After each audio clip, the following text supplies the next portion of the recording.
You are looking at Julian's pronunciation guide, where we look at how to pronounce better some of the most mispronounced words in the world, like this other curious word. But how do you say what you're looking for today?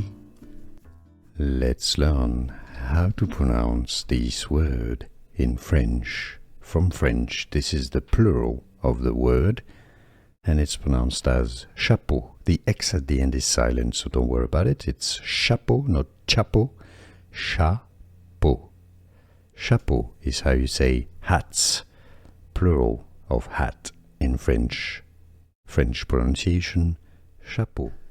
Here are more videos on how to pronounce more confusing words and names too many mispronounced. Like this video if you found it useful. I appreciate your support. I'll see you soon and thanks for watching.